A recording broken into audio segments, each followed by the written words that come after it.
Hello guys, welcome back. In this video we're going to talk about the release date of iOS 26.22 Beta 2 and also some more new features that we have been able to discover on this update. iOS 26.20 is currently on its first beta, and it is actually an amazing update from performance to battery life and all the cool new features, which some of them are actually very useful.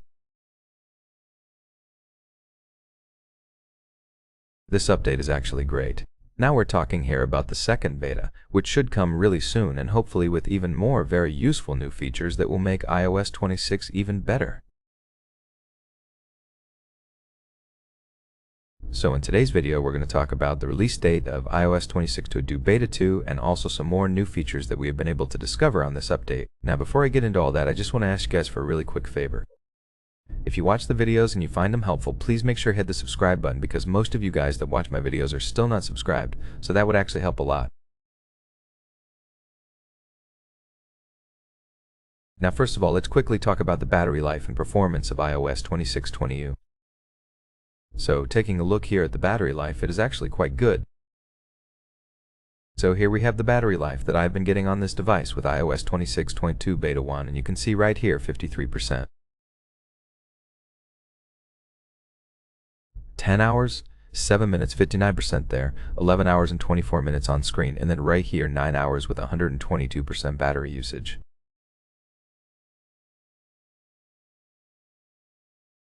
Now on average, we're looking here at about 8 hours and 30 minutes with 100% battery usage.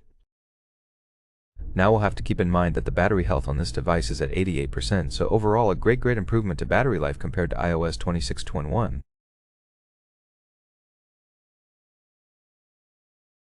Now the performance is also quite good. In numbers, the performance is great. Even though on daily use I've had some problems, especially with apps freezing and not loading properly. Hopefully that will be fixed with the next beta, but on numbers it actually shows really good.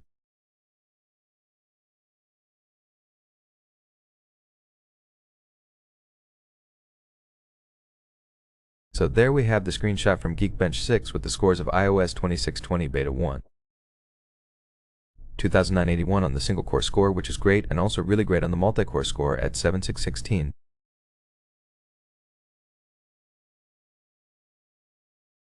Again, great scores overall on iOS 26. The scores with Geekbench have been amazing, way better than iOS 18.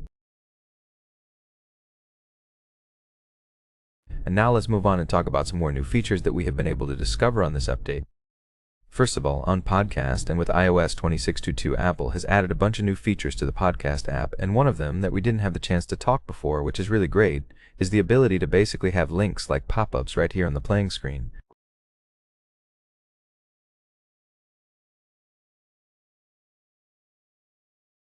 So while you're playing, you will see certain content linked to specific timestamps on the podcast. Of course, these will come from things like Apple Music, Apple News, Apple Podcasts, TV, and other sources, but they will show right here.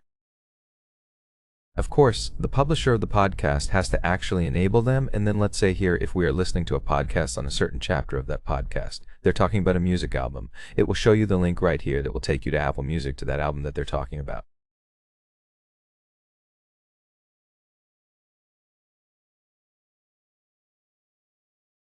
So that's what this feature is basically all about.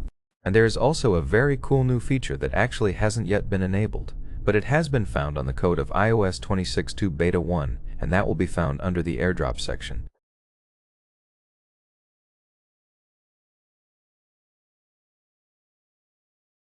So currently on the settings of your iOS 26.22 device, when you go here you will have 3 different options for AirDrop.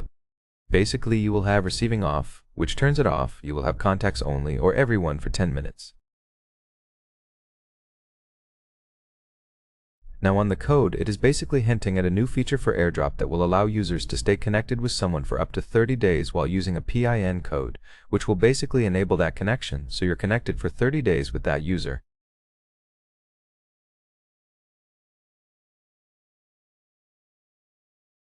Another really cool new feature that has been found on the code of iOS 26.22 has to do with the side button, which we currently use to lock and unlock the device.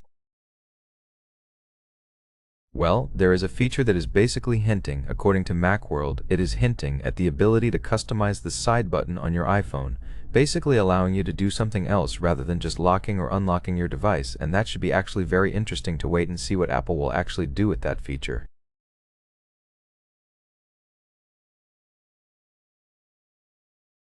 I don't think it will offer many options like you have with the action button, but it should be very interesting to see what we can do in the future with the side button. Apple has also made changes to the sleep score with iOS 26.2.2. So if you use a sleep score, basically they've adjusted the categories of sleep score. So the very low now will be from 0 to 40. Previously it was from 0 to 29.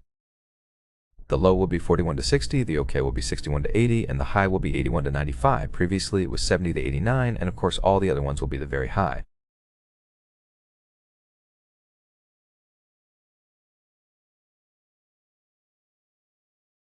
So a bit of adjustment there. If you use your Apple Watch to just track your sleep score, then you will need to know that these are the new adjustments that will be made to your sleep score while updating to the new iOS 26.2.2.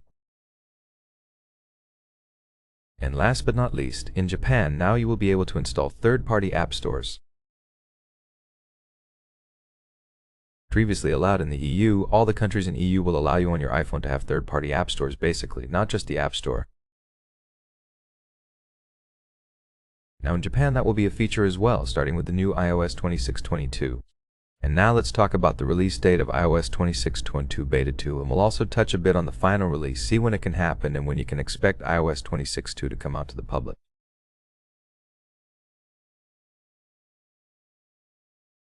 Now first of all, taking a look here at the build number of the new iOS 26.2 Beta 1, you can see it ends with an F, indicating that there won't actually be a lot of betas for this software update. Now, in my opinion, there will be 4 betas before we get the RC, and then of course the final release. Now, the first beta was released a week from now, like last week, and I don't expect actually a second beta this week. In my opinion, taking a look at how Apple releases these updates and what they have done actually in the past, I would expect the next beta to come on November 17th. That will be the second beta of iOS 26.2, and then the third, most likely 24th of November, followed with the fourth, and in my opinion, the last beta of iOS 26.2, which should be on the 1st of December, and that should be the end of the beta cycles for iOS 26.2. But of course, there will be an RC release, which is the last release to the devs and the public testers before they release it to the public. And that should happen, in my opinion, on December the 8th. That should be the day that Apple releases the RC version, followed by the public release, which most likely will happen on December the 15th. As you know, with the .2 updates, every time Apple will basically release it to the public before the holiday season in December. So towards the middle of December, that's the time when we usually get these updates, and I believe that is what will happen this year as well.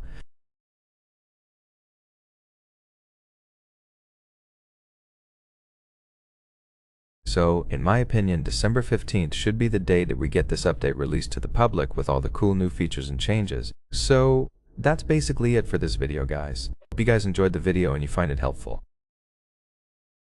If you did, smash that like button, and of course, don't forget to subscribe.